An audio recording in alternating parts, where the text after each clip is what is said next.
अमीर ननद की गरीब भाभी। रीना एक मध्यम परिवार की लड़की थी, लेकिन उसकी भाभी शिवानी एक बड़े घर की बेटी। शिवानी की शादी अभिषेक से लव मैरिज थी। अरे भाभी, ये कितना अच्छा सूट पहना है आपने। काश ऐसा मैं भी पहन पाती। अरे क्यों नहीं रीना, वैसे भी तुम्हारा और मेरा नाप तो एक ही है, जब मन करे पहन लेना। भाभी, आपको आपके पापा ने कितने अच्छे कपड़े गहने दिए हैं। मैं उनकी इकलौती बेटी जो हूँ। बेटी तो मैं भी इकलौती हूँ, लेकिन क्या करे, पापा है नहीं, पता नहीं कैसे होगी मेरी शादी। तभी वहां शिवानी की सास आ जाती है। अरे क्यों नहीं करेगा भाई तेरी शादी धूमधाम से, आखिर जिम्मेदारी है तो उसकी। और वो दिन भी आ जाता है जब रीना की शादी तय हो जाती है। अभिषेक, क्या हुआ? आप इतने परेशान तो कभी नहीं दिखे, कोई बात है तो बताइए मुझे। अरे शिवानी, वैसे तो शादी का सारा इंतजाम हो गया है, लेकिन गहनों का रेट तो आसमान छू रहा है। कैसे क्या करूं, कुछ समझ में ही नहीं आ रहा। थोड़ी देर में शिवानी अपने पूरे गहने अभिषेक के सामने रख देती है। ये लीजिए, गहनों का इंतजाम भी हो गया। अरे नहीं नहीं शिवानी, मैं ये गहने किसी हालत में भी नहीं ले सकता। ये तुम्हारे पिता ने तुम्हें दिया था, और तुम हो कि। तभी वहां सास आ जाती है। अरे तो क्या हुआ, इसकी तो हो गई ना शादी, अब किसे दिखाने हैं इसने गहने। सास गहनों का डिब्बा शिवानी के हाथ से लेकर वहां से चली जाती है। रीना की शादी धूमधाम से होती है और अब वो बड़े घर की बहू बन जाती है। वहीं रीना की शादी के बाद शिवानी और अभिषेक उसकी शादी के कर्जों से डूब जाते हैं। मैं सोच रही हूँ नौकरी करनी शुरू कर दूँ, वैसे भी पढ़ी लिखी हूँ, आपकी थोड़ी मदद भी हो जाएगी। वैसे शिवानी, कुछ दिन कर लो तो अच्छा ही होगा, क्योंकि ज़रूरत भी है। अब शिवानी भी नौकरी करने लगती है और घर खर्चे में अभिषेक का हाथ बटाती है। एक दिन शिवानी, रीना का फोन आया था, कह रही थी कि आने वाले त्योहार में उसके ससुराल जाना है। ठीक है माँ। अरे ठीक तो है, लेकिन एक काम कर लेना, उसके सास ससुर से लेकर पूरे खानदान के कपड़े मिठाइयाँ सब ले आना, और हो सके तो रीना के लिए छोटे से कान में पहनने के बूंदे भी। और क्या है ना, शादी में उसे सारी बड़ी बड़ी कान की ज्वेलरी दी थी, घर में पहनने के लिए तो उसके पास कुछ भी नहीं है। शिवानी सोच में पड़ जाती है कि वो क्या करे, क्योंकि कर्जों और घर के खर्चों के बाद तो पैसे बचते ही नहीं थे। शिवानी फिर अपने पिता को फोन करती है और उनसे पैसे मांगती है। देखो शिवानी, मैंने तुम्हें शादी के वक्त ही मना किया था कि ऐसे घर में शादी करनी ही नहीं चाहिए। अरे अभिषेक को शर्म आनी चाहिए जो ससुराल से पैसे मंगवा रहा है। शिवानी को पिता की बात पर गुस्सा आ जाता है।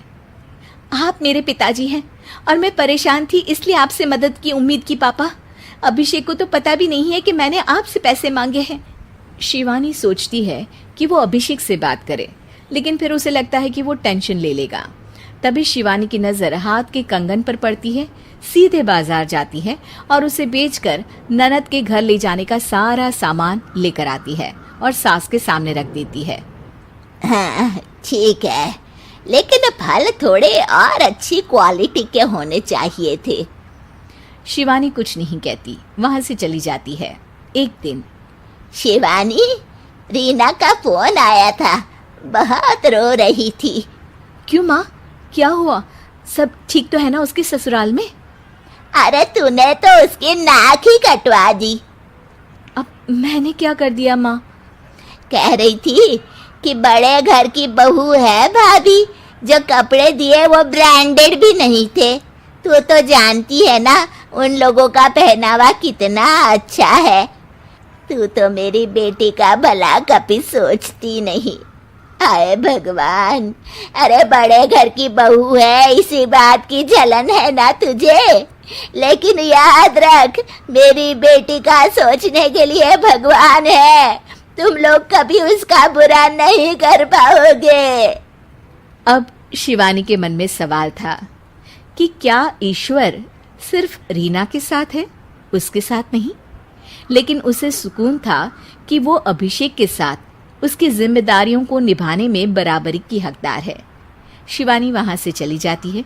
वो सास से कुछ नहीं कहती, क्योंकि अमीर घर की बहू बनकर रीना को भले ही सुकून ना हो, लेकिन गरीब घर की बहू बनकर शिवानी खुश है, क्योंकि खुशी पैसों से नहीं, परिस्थितियों पर निर्भर करती है। लॉकडाउन से पहले गीता के घर का नजारा कुछ ऐसा था कि रोहन ऑफिस जाता था और शिविन स्कूल। जिनके घर से जाने के बाद गीता काम खत्म करके बाकी समय आराम करती थी। लेकिन लॉकडाउन के बाद ऑफिस और स्कूल घर में ही खुल गए और इससे गीता का हाल वो तो आपको देखने में ही मजा आएगा। शिविन, ओ शिविन, महाराज उठने के लिए क्या 21 तोपों की सलामी लेंगे? अरे बिस्तर से बाहर निकल, ऑनलाइन क्लास स्टार्ट होने वाली है। अरे तुम भी हद करती हो, स्पीकर की तरह चिल्लाने की क्या जरूरत है? दिख नहीं रहा मेरी कॉन्फ्रेंस चल रही है। अब कैमरा और स्पीकर ऑन कर रहा हूं, मुझे कोई शोर नहीं चाहिए। इस पर जैसे ही रोहन लैपटॉप का कैमरा और स्पीकर ऑन करता है, तभी कुकर की सीटी बजती है। करा लो अब इसे चुप। लॉकडाउन नहीं हुआ, मेरी मौत का फरमान जारी हो गया। दोनों बाप बेटे ने नाक में दम किया हुआ है। ऐसा बोलकर गीता वहां से शिविन के कमरे में पहुंच जाती है, जहां शिविन अभी भी सो रहा होता है। ओ आलसी, अब अगर 5 मिनट में नहीं उठाना तो आज तेरा गेम और यूट्यूब कैंसिल। माँ की बात सुनकर शिविन बिना 1 मिनट गंवाए उठ खड़ा होता है। उठ गया, अभी नहाकर भी आता हूँ। ये नाटक कहीं और, मुंह पर गीला कपड़ा मार और पढ़ने बैठ। शिविन की ऑनलाइन क्लास स्टार्ट हो जाती है, जिस पर गीता उसे वहां बिठाकर रसोई में चली जाती है। थोड़ी देर में उसे कमरे से कुछ आवाज सुनाई देती है, जिसे सुनकर वो कमरे में वापस आती है। हाय राम, तुझे क्लास अटेंड करने के लिए बोला था, कैमरा ऑफ करके बिस्तर पर नाचने के लिए नहीं बोला था। मम्मी मुझे कुछ समझ नहीं आ रहा, आप बाद में पढ़ा देना ना, वैसे भी अटेंडेंस तो लगी गई है। हाँ बेटा, जरूर बन जा, तू अभी से हम सबका बाप बन जा। अरे नहीं मतलब कहाँ से लाते हो इतना दिमाग, और पढ़ाई करते हुए ये चला कहाँ जाता है? नाइस क्वेश्चन, दिमाग से पूछकर बता दूंगा। शिविन की बातों से परेशान होकर गीता उसे मारने के लिए जैसे ही आगे बढ़ती है, तभी वो कमरे से बाहर भाग जाता है। अब शिविन आगे और गीता हाथ में चप्पल पकड़े उसके पीछे पीछे पूरे घर में दोनों घूम रहे होते हैं। इसी बीच वो रोहन के पास पहुंच जाता है और शिविन को मारने वाली चप्पल रोहन के लैपटॉप पर जाकर गिरती है। ओए माँ! मम्मी, अब पापा को चप्पल मार रही हो? वो आज तक के रिपोर्टर, चुपचाप जाकर क्लास अटेंड कर ले, नहीं तो अगली तेरे पीछे लगेगी। इस पर शिविन वहां से चला जाता है, जिसके बाद रोहन गीता से कहता है, इस सर्कस के लिए कुछ बोलना चाहोगी? अरे क्या करूं, जब से तुम दोनों घर में रहने लगे हो, घर अपने आप ही सर्कस बन गया है और मैं तुम्हारी नौकर। कभी बेटी को संभालो तो कभी बाप के नखरे उठाओ। इन्हीं सब उथल पुथल में दिन बीतते रहते हैं, जिसमें हर रोज घर के अंदर कुछ नया सियप्पा खड़ा मिलता है, जो ज्यादातर शिविन और रोहन की ऑनलाइन स्कूल और ऑफिस से रिलेटेड ही होता है। एक सुबह, शिविन चल उठ, आज की क्लास जल्दी है। कैमरा ऑफ करके आप अटेंड कर लो। अरे ऐसे छित्तर पड़ेंगे, दादी नानी सब एक साथ याद आ जाएंगी। गीता की लाख मशक्कतों के बाद क्लास तो खत्म हो जाती है, लेकिन उसके बाद शिविन फोन इस्तेमाल करते हुए इंस्टाग्राम रील बनाने लगता है। रसोड़े में कौन था? तुम थी, मैं थी, कौन था? हाँ, मैं गरीब हूँ।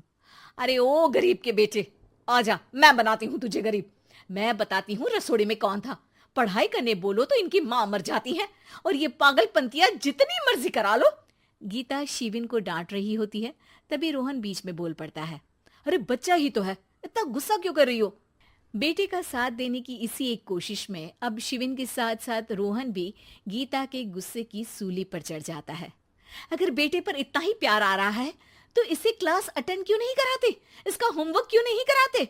उस समय तो बहुत जल्दी मीटिंग आ जाती है, वो काम मैं करूं और यहाँ इस बेफिजूली की चीज में तरफदारी करके बन जाओ महान। हे भगवान, कोई तो इनके ऑफिस और स्कूल खुलवाओ, मैं इन्हें और घर में नहीं सह सकती। अरे कुछ और मांग लेती, क्योंकि तुम्हारी ये विश इस साल तो पूरी होने से रही, कोरोना। हाय, नास पीटे ने जिंदगी ही बर्बाद कर दी। खाए कोई पचाए कोई, कल मुझे चुन चुन कर सबको मेरी बद्दुआ लगेगी। उन्होंने दुनिया का और इन बाप बेटे दोनों ने मेरा जीना मुश्किल कर दिया। गीता वहां से चली जाती है, जिसके बाद रोहन शिविन से कहता है, अरे तुम्हारी मम्मी इतनी भड़की हुई क्यों है? आपकी वजह से पूरा समय घर में रहते हो और उस पर कोई काम कराने की जगह बस ऑर्डर देते रहते हो।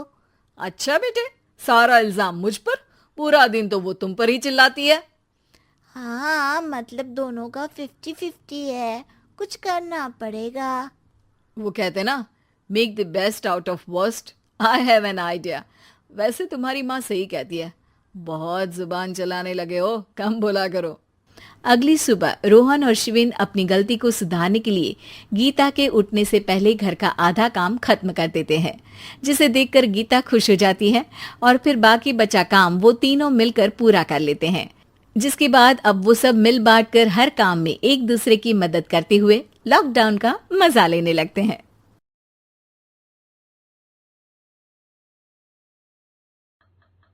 सिद्धि की शादी के बाद वो ससुराल चली जाती है। पीछे रह जाती है भाभी रानी। सिद्धि के ससुराल जाते ही भाभी कहती है, अरे वाह जी वाह, सारे कपड़े मेरे।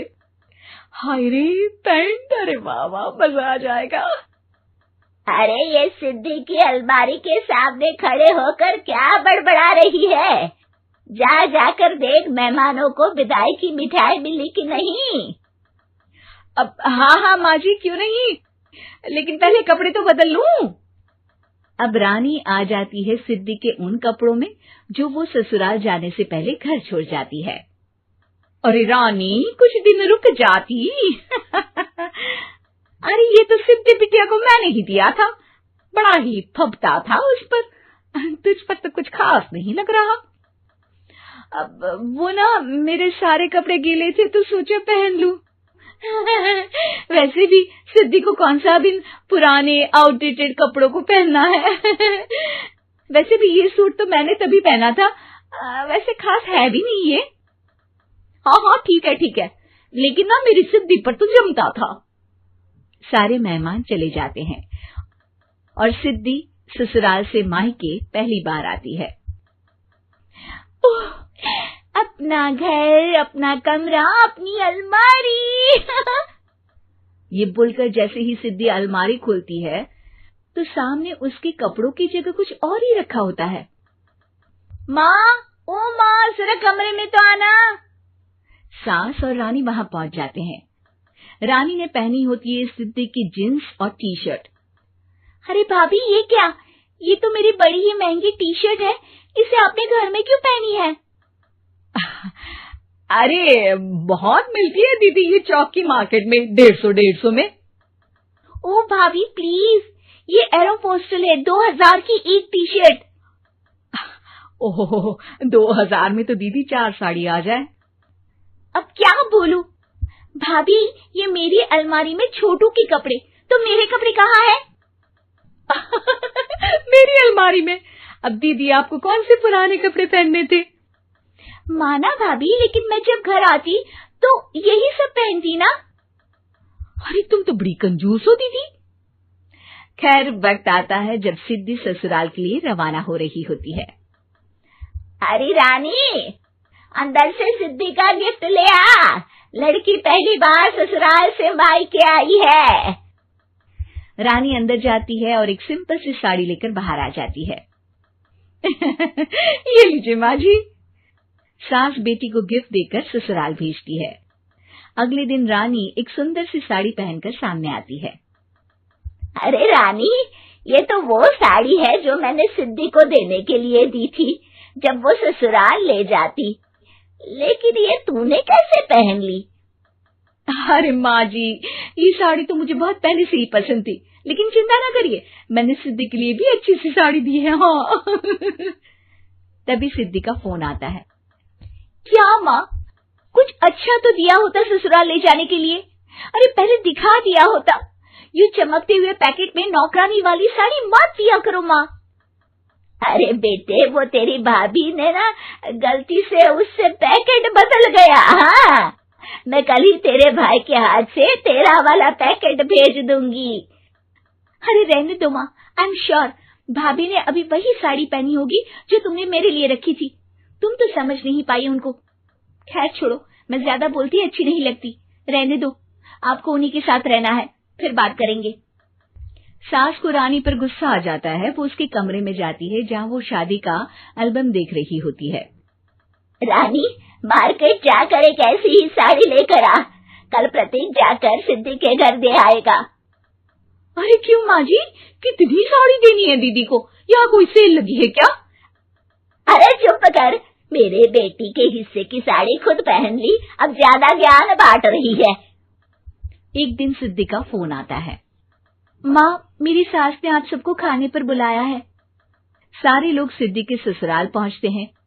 खाना खाकर वो लोग निकल रहे होते हैं कि सिद्धि की सास सभी को गिफ्ट देती है। अरे बहन जी, बेटी के घर का खाना खा लिया, यही बहुत है जो आप ऊपर से गिफ्ट भी दे रही है।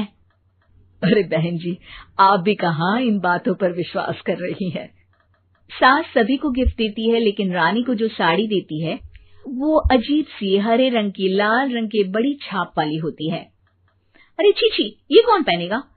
सासू माँ को तो जरी वाली इतनी सुंदर, और मेरे लिए ये नौकरानी वाली।